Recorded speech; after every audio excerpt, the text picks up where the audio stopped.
자, 시장은 좀 약간은 좀 흔들리고 있는데, 자, 오늘도 역시나 이 자리에 그 김정우 애널리스트를 모셨습니다. 안녕하세요. 반갑습니다. 예. 바쁘시죠, 요새요? 예. 네, 뭐, 저 예. 시장이 좀 많이 좀 흔들리고 있는 것 같은데, 시장 맥을 좀 한번 간단히 좀 잡아주시죠. 일단 뭐 대외 변수 측면에서 보면 미국의 FOMC 의사록에서 여러 가지 얘기가 있었는데요. 아직까지 소수의 의견이긴 합니다만 지금 현재 경제 상황으로 보면 금리도 빨리 올려야 된다.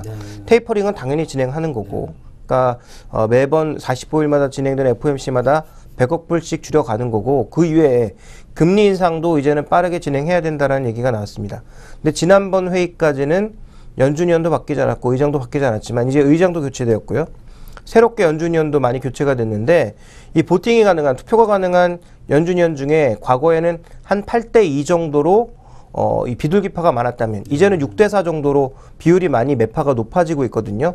근데 매파 성향의 사람들이 점점 목소리를 높이 내고 있고, 또 오늘 그 나온 뉴스 한 가지를 살펴보게 되면 미국의 대출이 빠른 속도로 늘고 있다고 합니다.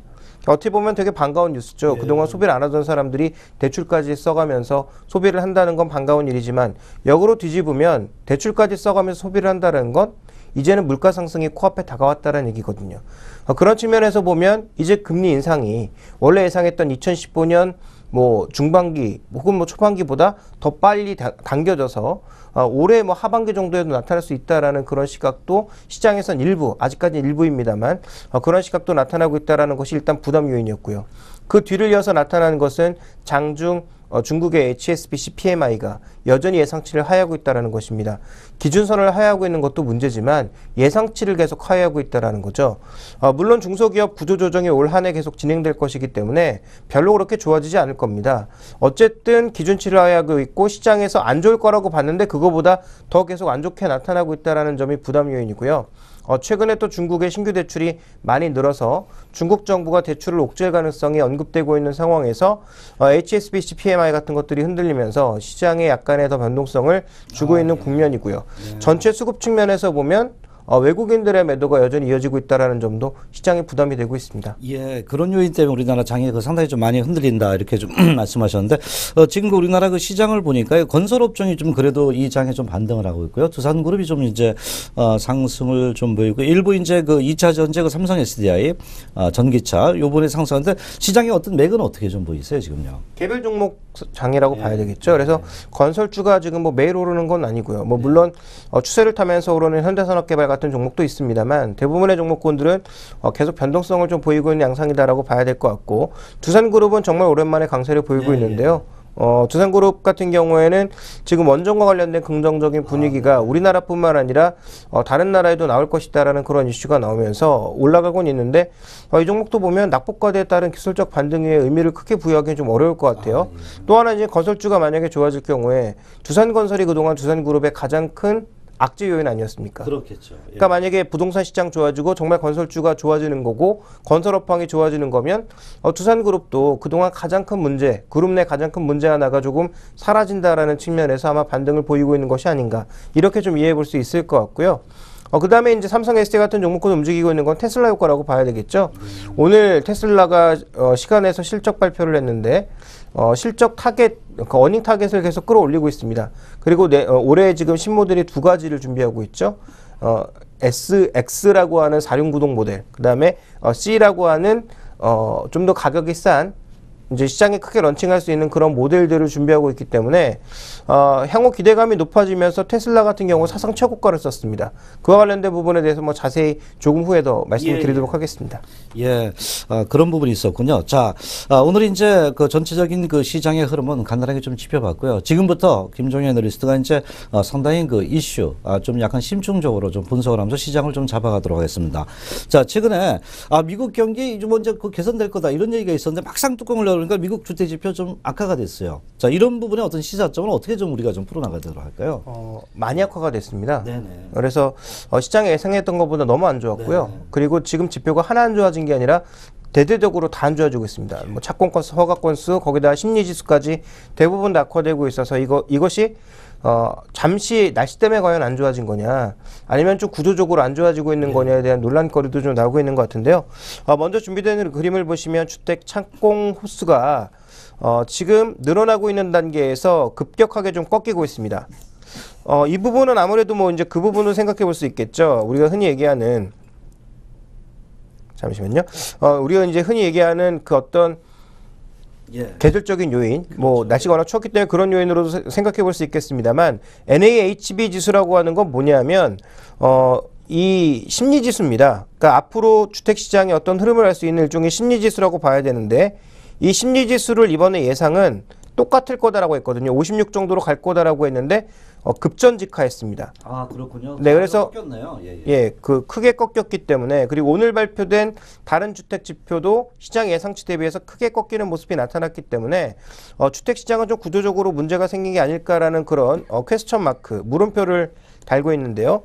다만 오늘 시장에서 좀 특이했던 것은 최근에 주택 관련주들, 미국 내에서 주택 건설주 중 가장 넓은 커버리지를 갖고 있는 풀떼움주 같은 종목군들이 최근에 완만하게 상세를 이어가고 있는데 시장이 밀리는 구간에서도 그렇게 크게 밀리지 않았고요. 네네.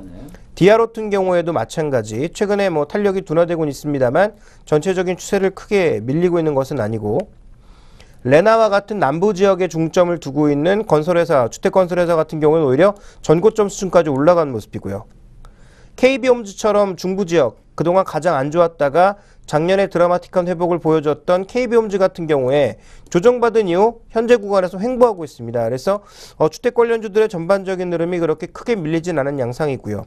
또 이외 주택 관련주들 흐름을 살펴봤을 때 로우즈라든지 홈디포와 같은 주택 건자재 업종 종목군들을 보시면 최근에 급격한 가격 조정이 나오다가 지지선, 장기 지지선에서는 하락의 속도가 좀 멈춰지는 모습을 나타내고 있고 오히려 그동안 실적의 부진 늪에 빠졌다가 4분기 실적이 좋아졌던 캐터필러 같은 경우에는 오히려 주가가 좀 빠르게 반등하는 모습을 보이고 있습니다. 그래서 전체적으로 지금 미국 시장의 주식시장은 별 영향을 받지 않고 있지만 지표 자체는 생각보다 굉장히 빠른 속도로 악화가 되고 있습니다. 아, 예. 지금 그 상당히 그 중요한 그림들을 다 이렇게 그 분석을 해주셨는데 그 미국의 건설 업종들이죠. 건설 종목이요. 네. 상당히 그래도 흔들리지 없이 꾸준하게 그 반등을 좀 하고 있는 이런 모습을 좀 보여주고 있네요. 네. 네. 그 이유는 이렇게 보셔야 될 것 같습니다. 현재 지금 지표가 악화되고 있지만 주택건설주들의 전반적인 실적은 이번 1분기까지는 그렇게 크게 나쁘지 않을 거다. 네. 이렇게 예상이 되고 있거든요. 그래서 실적 기준으로 봤을 때 이 종목들이 과거 뭐 40달러에서 놀다가 4분의 1 토막이 났다가 현재 지금 주가는 절반 정도 회복한 국면이거든요. 그러니까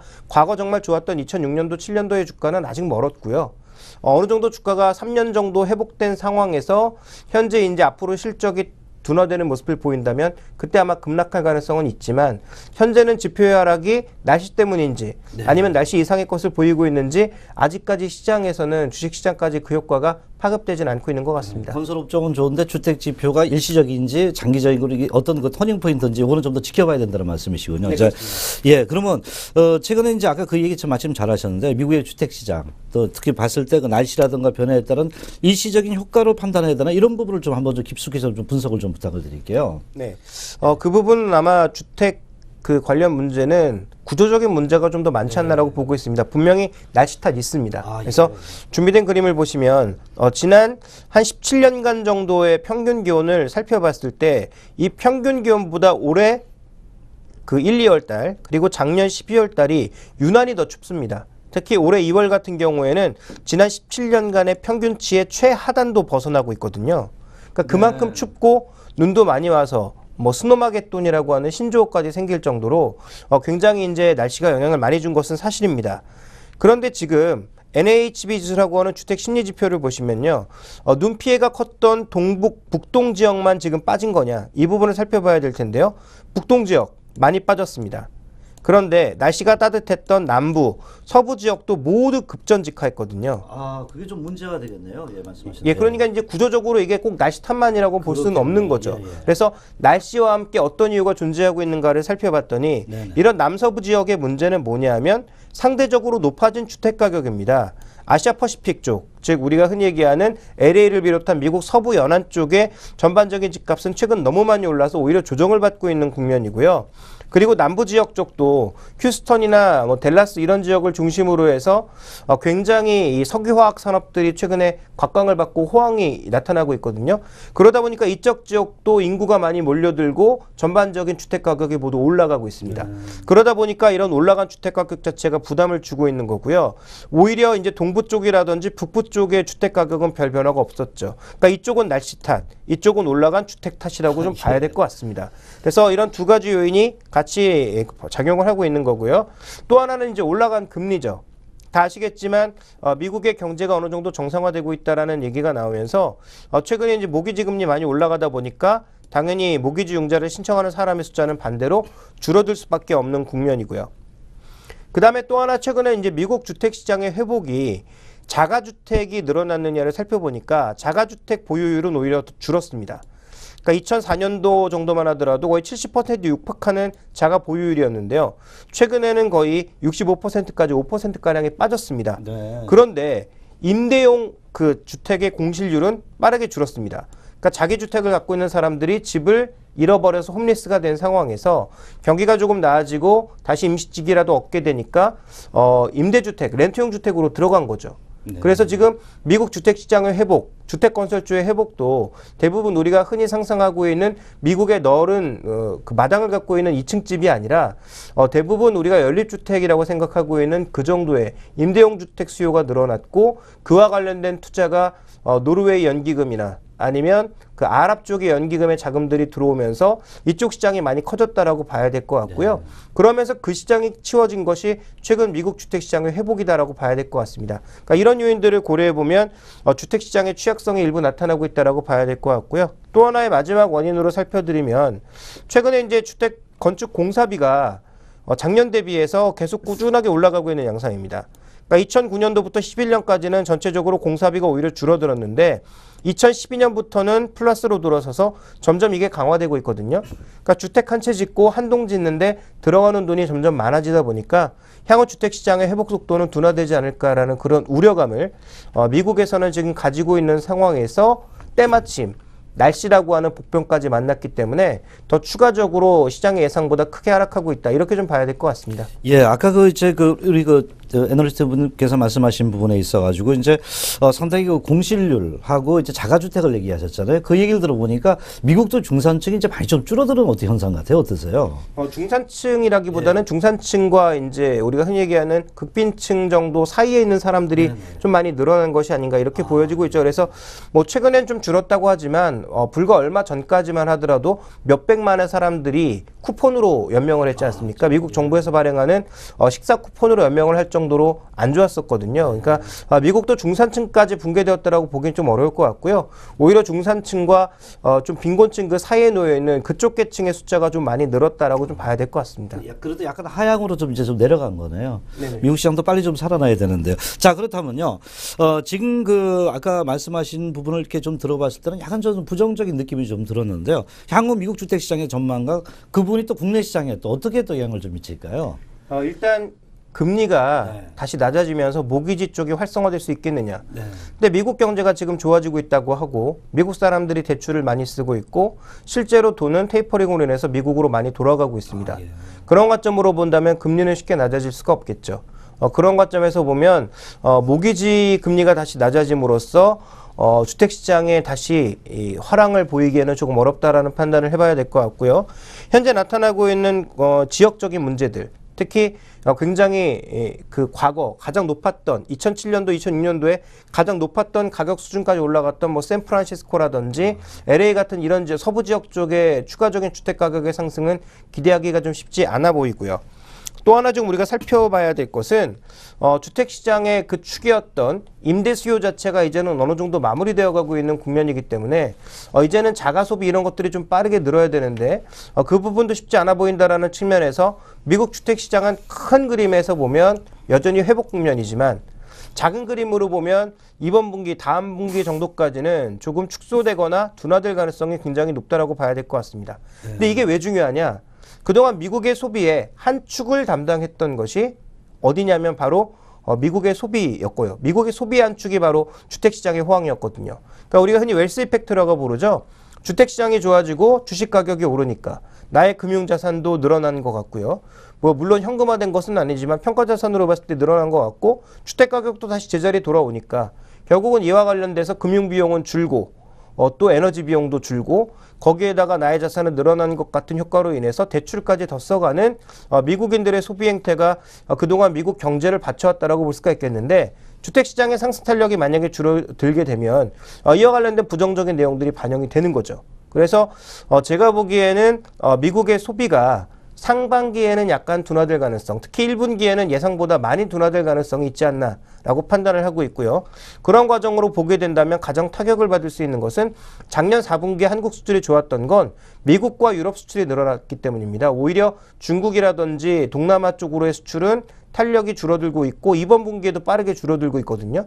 근데 만약에 미국하고 이 유럽 쪽의 전반적인 수출도 탄력을 잃는 모습을 보인다면 전반적으로 수출주의 탄력이 둔화될 가능성이 있지 않나. 그래서 우리가 지금 경제 측면에서 가장 우려해봐야 되는 것이 이 수출 쪽이기 때문에 어떻게 해서든지 정부가 내수를 살리려고 지금 뭐 부동산 화랑시키기 위한 대책이라든지 이런 것들을 쓰고 있는 그림이거든요. 그래서 원래 미국 경기 움직임이나 이런 것들을 현호석 경제부총리가 굉장히 좀 우습게 봤죠. 네. 그래서 환율 움직임, 경제 전반적인 움직임이 우리 경제에 미칠 영향 작다. 그리고 이머징 마켓에서 벌어지고 있는 여러 가지 이런 변동성은 한국은 견조하기 때문에 괜찮다라는 시각에서 이게 조금 길어지고 미국도 녹록지 않다라는 것이 보이니까 최근 기재부도 기조를 바꿨습니다. 그래서 해외 쪽에 대한 모니터링을 확대하고 내수를 좀 더 살리기 위한 노력들, 또 금융시장을 모니터링하기 위한 노력들을 증가시키고 있는 것을 봤을 때 결국은 올 한 해 상반기 쪽에는 수출주에 대한 전반적인 이익 컨센서스가 가장 중요하지 않나라고 판단하고 있고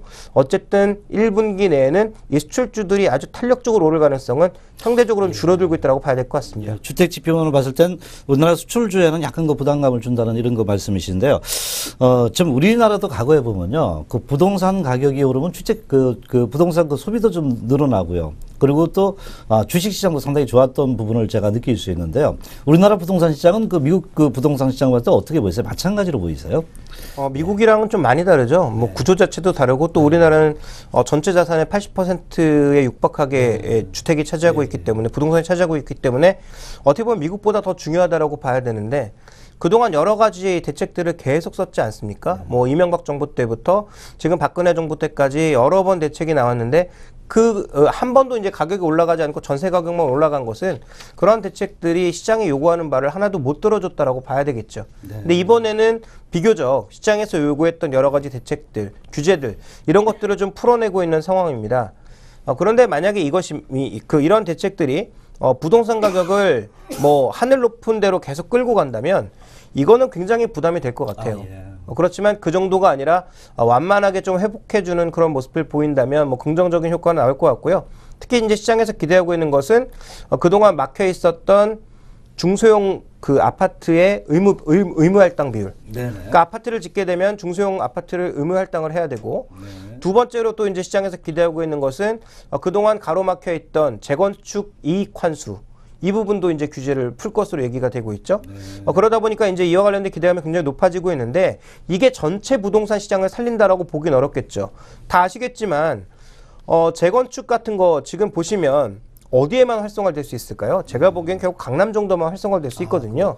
그러니까 부동산이 전반적으로 살아난다라기보다는 바닥을 쳤자 정도로 인식하는 게 좋을 것 같고요. 상승의 속도는 여전히 조금 불분명하다라고 봐야 될 것 같습니다. 바닥은 쳤는데 좀 국지적으로 이제 그 강남 쪽이나 이런 쪽에 좀 가격 상승은 예상되지만 그것이 전체 우리나라 경제를 갖다 일으킬 수 있는 어떤 선순환 구조는 아직 좀 기다려봐야 된다는 얘기네요. 근데 아직도 워낙 뭐 홈리스가 아니라 이제 우리가 뭐라고 부르나요? 그러니까 이제 뭐 주택은 있지만 거의 뭐 깡통 주택인 사람들도 많이 있고 또 전세 때문에 이렇게 홈푸어가 되는 사람들도 많이 있기 때문에 뭐 그와 관련돼서 기대감은 좀 낮다라고 봐야 될 것 같습니다. 지금 전체적인 그 부동산 부분, 특히 오늘도 건설주가 오르기 때문에 오늘 김종현 애널리스트가 그 미국의 부동산 지표라든가 국내까지 이제 한편 살펴봤습니다. 지금 현재 일단 그 종합지수 흐름 한번 좀 살펴보도록 하죠. 지수는 마이너스 10포인트 정도, 1932포인트를 좀 현재 진행되고 있고요. 또한 코스닥 지수는 그 3.3% 정도 현재 그 하락이 이런 그 흐름이 좀 나타나고 있다 이렇게 좀 볼 수 있습니다. 자 오늘도 우리가 또 그 전략을 좀 알아봐야죠. 전화 연결이 돼 있는지 모르겠네요. 안녕하세요. 네.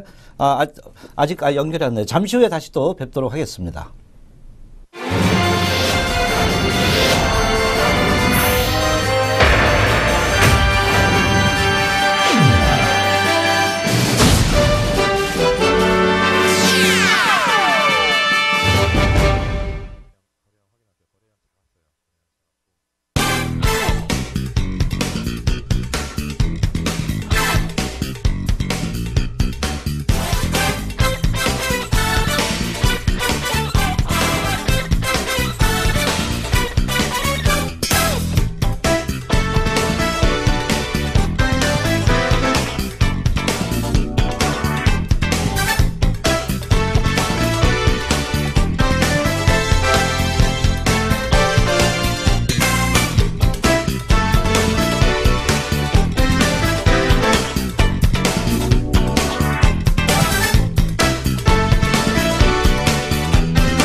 예, 지금 그 증시원에요. 장중 그 전화, 선물 전화 연결 시간이죠. 자, 오늘은 오스카 대표께서, 전문가께서 준비를 하고 계신 것 같은데요.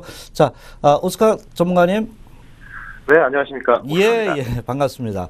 네, 자, 반갑습니다. 오늘, 장이 좀 흔들리고 있는데, 자, 오늘 그 시장 상황 좀 설명 좀 부탁드릴게요. 네.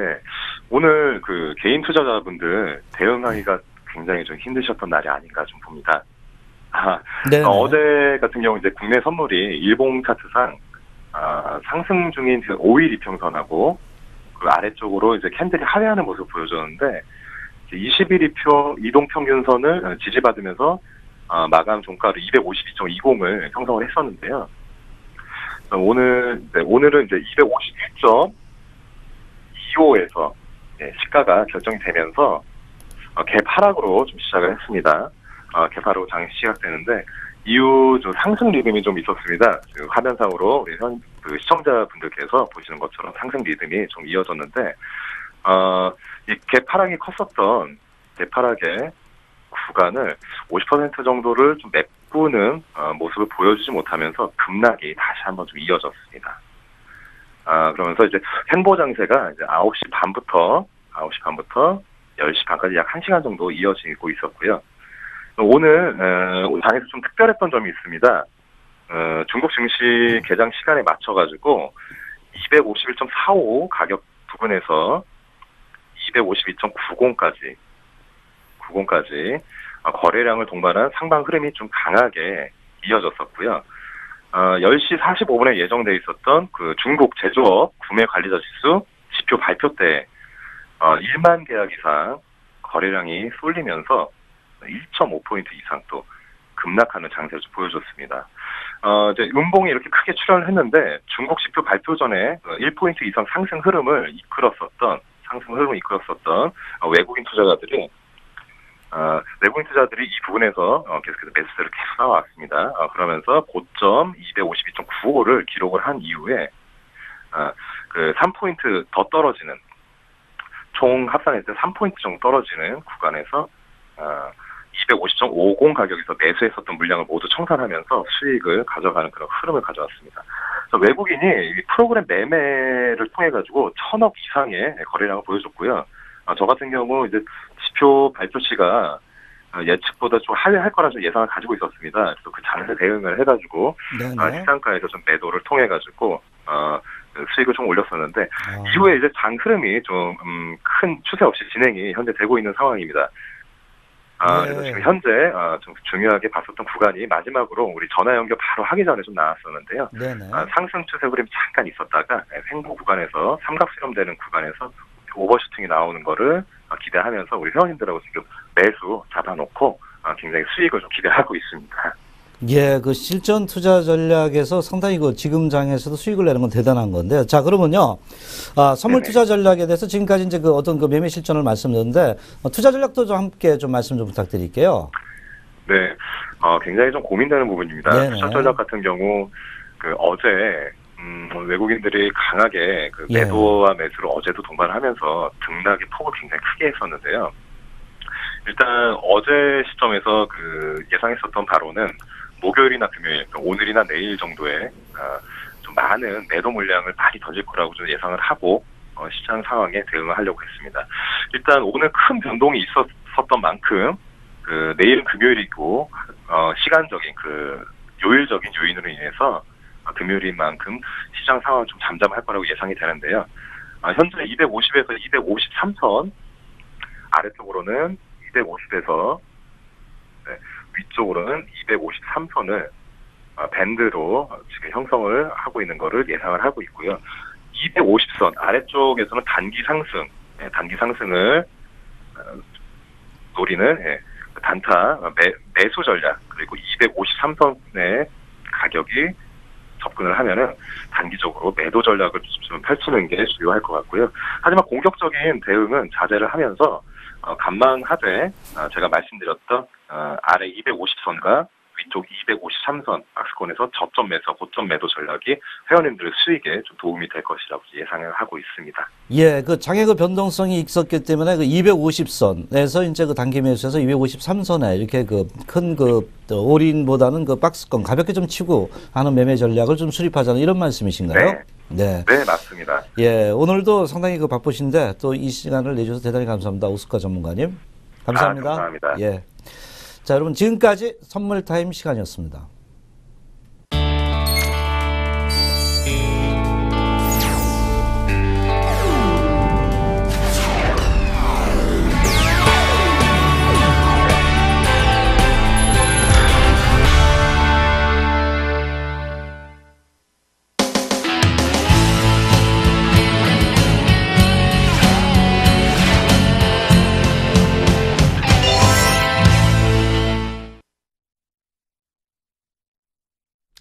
예, 선물 시장에 대한 흐름 우리가 좀 살펴봤고요.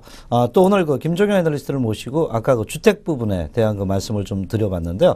이제 다시 또 시장의 이제 또 종목 특징별 또 이런 부분을 좀 알아봐야 되겠죠. 오늘 그 어떤 그 흐름을 또 잡아낼 수 있나요, 종목별로요? 오늘 네이버도 많이 빠지고 있지만요. 네이버는 그래도 그동안 신고가라도 쳤죠. 그렇죠. 근데 굉장히 부진한 이 포탈주 하나가 있습니다. 바로 한 2, 3년 전만 해도 네이버 쌍벽을 이뤘던 다음이 신저가 영역에서 쉽게 반등을 못하고 있거든요. 그 다음에 주가 하락의 원인을 살펴보고 투자 전략에 대해서도 좀 살펴보도록 하겠습니다. 예. 전체적인 그러면 이제 다음 전체적인 흐름을 먼저 살펴봐야 되겠죠. 네. 오늘 다음에 대한 어떤 흐름은 어떻게 좀 보시고 계십니까, 그러면요? 먼저 다음에 주가가 얼마나 다른 이 좋은 인터넷주와 엇갈리고 있는지부터 좀 살펴보도록 하겠는데요. 준비된 그림을 보시면 작년 2월부터 1년 정도의 기간을 살펴봤을 때 네이버의 수익률은 거의 100%가 나왔고요. 구글의 수익률도 50%가 넘게 진행이 되고 있습니다. 그런데 다음은 마이너스 20%고요. 그리고 다른 이제 해외 업체들 보면 텐센트나 페이스북, 바이두 같은 것들을 살펴봤을 때 거의 100%에 육박하는 수익률들을 다 내고 있거든요.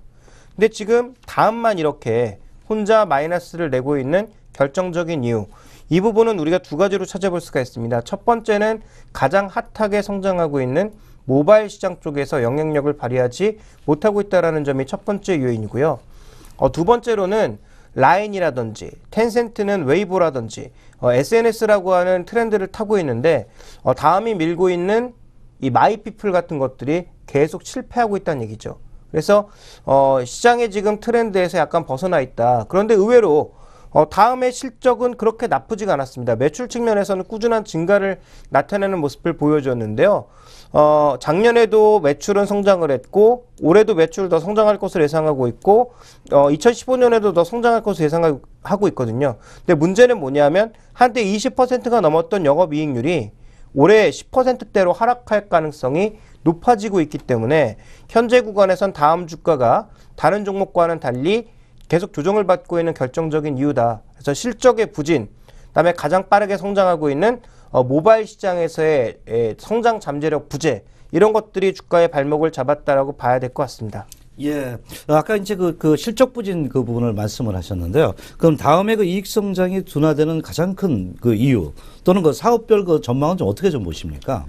일단 매출은 늘어난다라고 말씀드렸죠. 그래서 다음에 지금 이제 수익원들 매출 측면을 보시면 크게 몇 가지로 나눌 수가 있는데 이제 검색 부분, 그리고 또 한 가지는 국내에서 이제 모바일 광고, 디스플레이 광고 이런 것들을 볼 수가 있고요.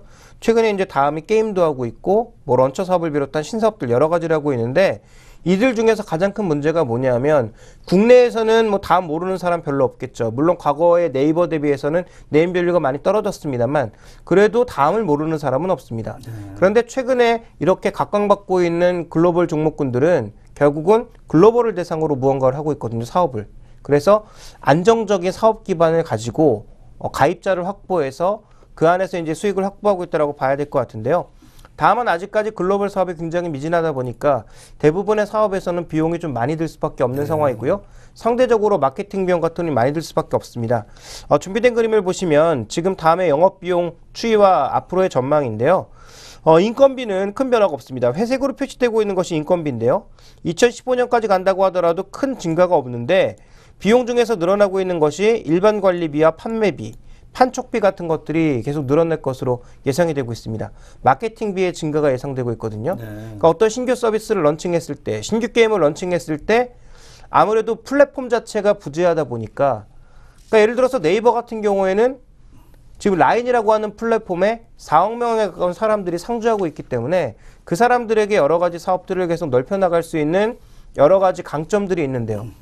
방금 언급드렸던 것처럼 다음은 국내에선 유명하지만 해외 쪽에서는 거의 인지도가 없거든요. 그러다 보니까 이 내수 시장을 나눠먹기 위해서는 굉장히 많은 경쟁이 더 필요하다는 거죠. 이런 부분들에 대한 부담감이 있는 데다가 비용은 꾸준하게 증가하니까 당연히 수익성이 떨어질 수밖에 없는 거고요. 그 다음 우리가 좀 살펴봐야 될 것은 각 사업 부문별의 흐름인데요. 검색도 최근에 네이버 쪽에 많이 뺏기고 있는데 지금 PC 쪽 쿼리, 검색 쿼리는 거의 일정 수준을 유지할 것으로 예상이 되고 있습니다만 문제는 모바일 검색 쿼리입니다. 모바일 검색 쿼리 쪽에서는 구글이라든지 네이버 쪽에 완전히 자리를 내줘서 점유율이 점점 떨어지고 있는 상황입니다. 그러면 검색이라고 하는 게 검색 광고를 통해서 수익을 얻는 부분이 상당한데 PC 쪽은 늘진 않고 모바일 쪽은 줄고 있고 앞으로도 문제가 될 수 있는 거죠. 그 다음 살펴봐야 될 것은 검색 광고 이 주수인데요. 오버추어에서 자체 검색 광고로 바꾸고 나서 전체적인 광고 주수는 늘고 있습니다만 광고 또 금액도 늘고 있습니다만 아까 말씀드렸던 실제로 영업을 하면서 나타나고 있는 비용의 증가에 따라서 여기에 긍정적인 효과는 제한적으로 나타나고 있다고 봐야 될 것 같고요. 또 하나 이제 신규 사업에 이제 모바일 런처라고 하는 게 있는데 이 모바일 런처가 뭐냐면요. 우리나라에서는 지금 아이폰을 제외하고는 대부분 다 안드로이드 폰을 쓰고 있지 않습니까? 네. 그러니까 이제 운영 체제는 안드로이드인데 이 안드로이드 운영 체제 내에서 실제로 이 바탕화면, 그러니까 나의 휴대폰 바탕화면을 좀 더 편하게 만들어줄 수 있는 일종의 소프트웨어, 앱이 바로 런처라는 것입니다.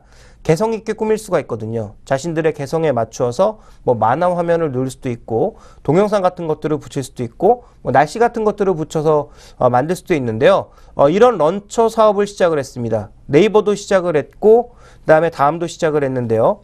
네이버의 도돌 런처가 과거에 이제 고런처가 우리 시장에서 가장 점유율이 높았다면 최근에 고런처는 점점 덜 쓰고 있고 네이버의 도돌 런처와 함께 버즈 런처라고 하는 다음 런처가 좀 올라가고 있는데요. 지금 가입자 숫자를 보시면 네이버는 어차피 도돌 런처가 주력이 아니기 때문에 뭐 그냥 여러 가지 하고 있는 부대 사업 중에 하나라고 봐야 되지만 다음은 버즈 런처로 좀 밀고 있는 상황인데 지금 가입자가 200만 명도 채 되지가 않습니다. 네. 무언가 사업을 하기에 굉장히 애매한 숫자라는 거죠. 어차피 모바일 사업이라는 게 대규모로 이익 내는 사업은 아니고 뭐 월별로 봤을 때 10,000원, 20,000원 정도의 수익을 거둘 수 있는 그런 부대 사업들이 준비되고 있다면 가입자가 뭐 1억 명, 2억 명, 3억 명 정도는 돼야 그 중에서 10%가 1,000원어치, 2,000원어치 샀을 때 의미 있는 매출을 올릴 수가 있는 거거든요. 근데 이렇게 200만 명 정도의 추이로는 어떤 사업을 해도 돈이 안 된다라는 거죠. 대신에 또 버즈 런처를 돌리기 위한 소프트웨어 개발이라든지 인력이라든지 아까 말씀드렸던 마케팅 비용은 꾸준하게 들어가는 데 비해서 별 효용이 없는 그런 신사업들이 아직까지 존재를 하고 있고요. 그 다음 살펴봐야 될 것은 다음이 NHN과 마찬가지로 이제 게임 사업을 시작을 했는데 이 게임 사업에서 모바일 쪽은 거의 포기를 한 것 같습니다. 왜냐하면 모바일 쪽은 지금 워낙 경쟁이 치열하기 때문에 어차피 여기 들어가 봐야 뒤늦게 참여하는 다음 측면에서는 별로 경쟁이 안 된다라고 생각을 했는지 PC 온라인 쪽으로 집중하고 있는 모습입니다. 그래서 온네트라고 하는 게임에 이제 주력을 가고 있고요. 그 다음에 이제 여러 가지 다른 PC 게임들을 만들어낼 것으로 예상이 되고 있는데 뭐 이제 앵커께서도 아시겠습니다만 이 온라인 게임이 개발하는 데는 돈이 굉장히 많이 들지만 실제로 개발하고 나서 이게 성공할지 여부는 아무도 모르는 거거든요. 그러니까 정말 별로 생각지도 않았던 게임이 대박을 칠 수도 있는 거고 100억, 200억 들여서 만든 회심의 게임인데 실패할 수도 있는 거고요. 그렇죠. 그래서 이 온라인 게임이라고 하는 것이 뭐 PC에서 하든 모바일에서 하든 성공 확률은 우리가 미리 할 수 없다라는 측면에서 뭐 베타 테스트 정도는 거쳐야 이게 확실하게 성공할지 여부를 알 수가 있습니다. 그래서 이런 게임 시장에 있어서의 계속적인 확대는 나타나고 있지만 앞으로의 성공 여부는 조금 미지수라는 측면에서 향후 이익의 증가 속도는 아마 게임 쪽에서의 매출이 빠르게 증가하느냐 아니면 정체되어 있느냐 이 부분에 조금 달려있지 않나라고 판단하고 있습니다. 그래서 전체적으로 지금 요약해보자면 다음 같은 경우에는 늘어나는 비용이 매출의 증가 속도보다 빠르다. 그래서 영업이익률이 떨어지고 있다는 점이 문제이고요. 사업 부문별로 봤을 때도 지금 다음은 이 부분은 확실하게 좋습니다. 이렇게 말할 수 있는 사업이 특별하게 없다. 이렇게 좀 요약해 볼 수 있을 것 같습니다. 예, 지금 그 차트 나오는 거 보니까 상당히 좀 많이 그 흘러내리고 빠졌네요. 말씀하신 대로요. 자, 상당히 다음이 사업 부분, 특히 아까 게임 부분이 가장 중요하다 이렇게 말씀하셨는데 그러면 다음에 대한 투자 전략을 어떻게 좀 우리가 잡아가야 되나요? 일단 좀 개인적으로 다음에 대해서는 당분간은 좀 보수적으로 가야 되지 않나. 그리고 오늘 네이버 같은 경우에도 그렇게 좋다가도 악재 한번 맞으면 이렇게 크게 급락하고 있는 국면이기 때문에 결국 다음 같은 경우에도 상승 모멘텀이 생겨야 된다라는 거죠. 그러면 우리가 흔히 얘기하는 밸류에이션적인 모멘텀이 있느냐 이 부분 점검해 보겠는데요. 준비된 그림을 보시면 물론 증권사 추정에 불과하지만 향후 실적이 떨어질 거기 때문에 12개월 포워드 지금 PBR을 보시면 여전히 높은 수준입니다. 과거처럼 아주 낮은 수준, 뭐 10배 아래 수준까지 떨어진 그런 저평가 상황은 아니거든요. 왜냐하면 수익성이 이익률이 절반으로 줄었기 때문입니다. 25% 이익 낼 때와 12% 이익 낼 땐 다르다라는 거죠. 매출 증가폭이 제한적인데 이익률은 크게 떨어졌기 때문에 밸류에이션 지표 PR은 그렇게 낮아지지 않았다라는 거고요. PBR 측면에서 보면 분명히 낮아지고 있습니다. 거의 역대 저점 수준까지 떨어지고 있습니다만 아직까지 룸이 좀 남아있는 상황입니다. 그렇다면 이 정도를 깨고 한번 내려가 줘야 그 다음에 탄력적인 V자 반등이 나올 가능성이 있다라고 보여지고요. 아까도 언급드렸다시피 게임 부분의 성장이라든지 아니면 뭐 검색 광고 시장에서의 추가적인 성장 아니면 다음도 네이버만큼은 아니더라도 해외에서의 의미 있는 M&A를 통한 사업 확장 이런 것들의 모멘텀이 나타나야 PR이 비교적 높더라도 더 주가가 상승할 수 있다라는 거죠. 그러니까 그런 측면에서 본다면 제가 보기에 다음은 좀 시간이 많이 필요하지 않을까. 그래서 가지고 계시다면 뭐 어쩔 수가 없겠지만 만약에 안 가지고 계시다면 이 종목에 대해서는 좀 더 좋아지는 타이밍에서 접근하는 것이 필요하지 않을까 이렇게 판단하고 있습니다. 네, 갖고 있으면 어쩔 수 없지만은 안 갖고 있다면은 다음을 보자. 후유를 기약하자 이런 말씀이에요. 다음에 대한 평가는요. 자, 아까 이제 그 말씀하시는 주 중에 이제 다음을 말씀은 네이버도 조그만 그 악재 오늘 많이 흔들렸다 그러는데요. 네이버가 오늘 그 주가가 하락한 배경은 어떻게 좀 보십니까? 네이버가 주가 상승한 배경부터 우리가 되짚어봐야 될 텐데요. 주가 상승한 이유 뭐 여러 가지가 있죠. 라인 때문에 결국은 이제 성장한 건데 라인의 솔직히 매출과 이익이 폭발적으로 성장할 것 같긴 하지만 현재 이 지표만 갖고 밸류에이션을 적용하기에는 굉장히 비쌉니다. 그렇군요. 근데 이 비싸도 왜 이걸 인정했냐면 나스닥 상장 때문에 지금 인정했던 거거든요. 그러니까 나스닥 상장하게 되면 네이버만큼의 시가총액이 더 생긴다라는 개념으로 시장에서 외국인들도 엄청나게 많이 샀었고 그동안 밀어붙였습니다. 근데 오늘 뭐 보시면 아시겠지만 네이버가 거래대금 부동의 1위를 차지하고 있습니다. 네이버의 거래대금 오늘 폭발하고 있는 상황이고요. 외국인들도 생각보다 굉장히 많이 팔고 있는데 오늘 그 페이스북에 화채앱 인수가 있었죠. 화채앱이 뭐냐 하면 모바일 시장에서는 페이스북보다 먼저 시작했고 가장 큰 메시징 앱입니다. 네. 그러니까 라인이랑 구조가 비슷한데 라인이랑 다른 점은 뭐냐면 라인은 그 안에 서비스가 굉장히 많죠. 뭐 게임 서비스, 스티커, 그다음에 뭐 음악, 앞으로는 이제 뭐 이제 뭐라고 해야 돼? 뭐 상업, 그러니까 커머스 같은 것들까지 넓혀갈 것으로 예상이 되고 있지만 화채앱은 뭐냐면 말 그대로 메시지만 하는 앱입니다. 그러니까 또 하나의 차이점은 라인은 메시지를 쓰는 것은 무료지만 다른 부가 서비스에서 돈을 얻고 있는 반면 화채앱은 일정 금액의 돈을 받고 광고 없이 메시징 서비스만 하고 있는 그런 업체입니다. 근데 이 화채앱을 17조 원 들여서 샀는데요. 네. 실제로 가입자 한 명당 금액을 계산해 보니까 한 4만 원 정도였다라는 거죠. 그런데 시장에서 원래 추정하고 있던 네이버 라인의 가치는 한 명당 가치가 8만 원이었습니다. 그러면 이 라인이 나스닥에 상장을 할 때 이미 화채앱이라고 하는 것이 페이스북에 인수되면서 4만 원이라고 하는 가치가 정해졌는데 과연 라인이 분명히 화채앱보다 좋은 점이 있긴 하지만 그 정도의 가치를 매길 수 있겠느냐라는 평가가 나오면서 오늘 급락하고 있는 거죠. 그래서 출발 자체도 급락이었습니다만 추가적으로 더 주가가 빠른 속도로 밀리고 있습니다. 그런데 이제 우리가 여기서 한번 곱씹어 봐야 될 것은 라인의 지금 성장 속도는 화채앱보다 분명히 빠른 것은 사실이고요. 또 분명히 여러 가지 경로를 통해서 이익을 내고 있는 것도 사실입니다. 그래서 화채업은 적자 기업이지만 라인은 분명히 수익을 내고 있는 기업이거든요. 그리고 앞으로도 성장을 하고 있는 기업이라는 측면에서 봤을 때 어느 정도의 가격 조정은 불가피하다. 그리고 외국인들이 추가적으로 이탈한다면 뭐 추가적인 변동성도 남아있을 수 있다라고 보여집니다. 그렇지만 장기적으로는 텐센트의 움직임, 페이스북의 움직임, 그리고 이 네이버의 움직임이 결국 동반해서 같이 갈 것이기 때문에 세 종목이 모두 동반해서 같이 빠지는 게 아니라면 제가 보기에는 단기 변동성 이후에는 다시 제 방향성을 찾아나갈 가능성이 높다라고 보고 있고요. 저는 네이버가 분할 성장하기 이전부터 계속 사라라고 밀어왔었는데 그렇죠. 저는 지금도 여전히 뭐 만약에 이제 낮은 가격에만 사셨다면 오늘의 이제 급락에도 불구하고 지금 당장 빠져나와야 될 시기는 아니지 않나라고 판단을 하고 있습니다. 예, 네이버에 대해서는 상당히 그 좋게 평가를 계속 하시고 계시는 부분이네요. 예, 과거에도 좀 그랬듯이 특히 이제 라인 때문에 주가가 올랐는데 라인 때문에 좀 주가가 빠지면 큰 문제는 아니다. 장기적으로 봤을 때 그렇게 보시는 시각이겠네요. 일단 뭐 상장 가격이나 이런 것들이 나중에 분명히 문제는 될 것 같고요. 다시 한번 언급드리지만 단기적인 변동성 커질 수 있습니다. 그러니까 그것을 감내할 수 있을 정도의 낮은 가격에서 사신 분들은 버티시되 만약에 이제 최근에 급등 과정에서 높은 가격에 사셨다면 어느 정도의 손절매는 좀 불가피하지 않나라고 보고 있습니다. 시청자 여러분들 잘 참조하시면 좋겠네요. 자, 최근에 그 정부 정책하면 이제 테마도 생기고 여러 가지 이제 그 정부 정책과 관련해서 주가들이 움직임이 큰데요. 오늘 건설주 좀 상승이 좋습니다. 정부 정책을 딛고 계속 주가 반등할까요? 일단 저는 개인적으로 힘들다라고 보고 있습니다. 왜냐하면 지금 3, 4월 달에 쏟아질 그 건설사들의 채권, 회사채의 물량이 5조 원에 가깝습니다. 근데 이거를 과연 다 소화할 수 있을 만한 재정적인 능력이 있느냐? 없기 때문에 지금 자산 팔려고 하고 있는 거거든요. 그렇죠. 그러니까 GS건설이 뭐 르네상스 호텔 팔고 그다음에 갖고 있는 보유 자산들을 매각하고 유상증자하는 이유가 뭐겠습니까? 지금 당장 돌아올 5천억 이상의 이 채권을 차환 발행을 만약에 못하게 된다면 결국은 돈으로 막아야 되거든요. 그러다 보니까 최근에 보유 자산을 빠르게 매각하고 있고 해외 신용평가기관에서 국내 건설사들의 신용등급을 하향하고 있습니다. 그렇다면 앞으로 건설사들의 흐름은 뭐 정말 길게 본다면 같이 가겠지만 단기적으로 올 상반기를 넘어가는 시점에서는 여전히 차별화 국면에 놓여 있을 수밖에 없다라고 보여지고요.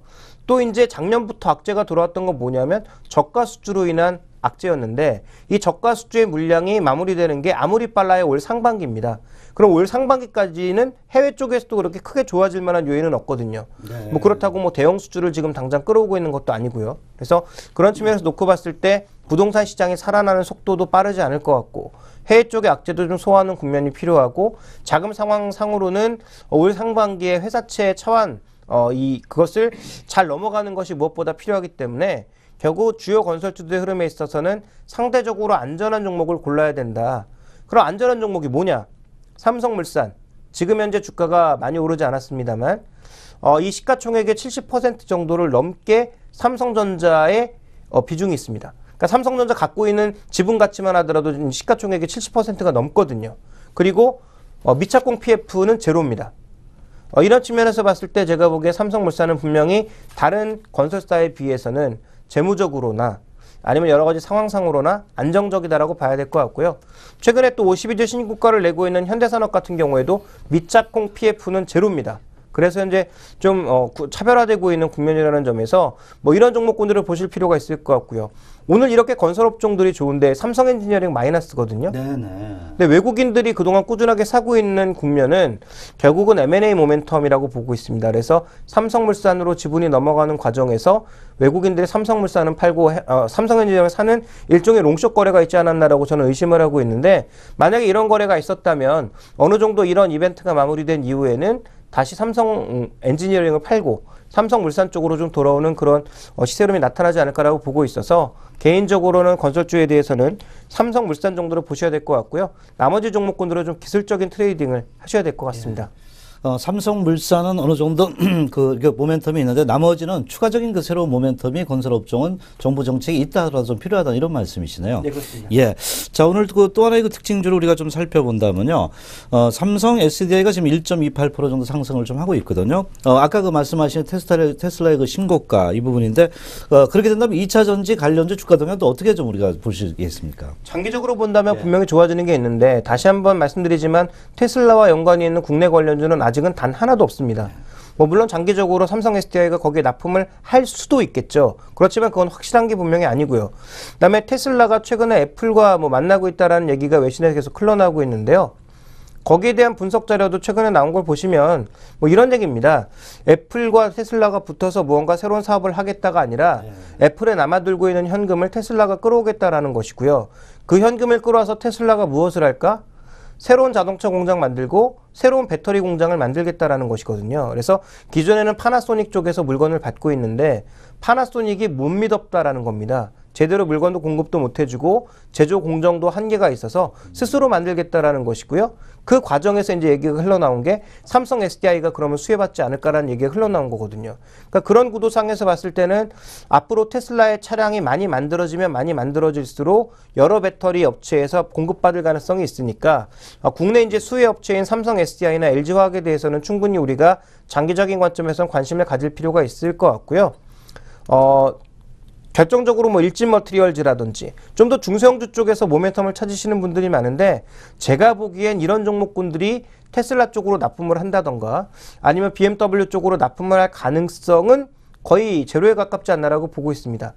그런 측면에서 중소형주에 대한 투자는 단기 모멘텀 투자를 하시고요.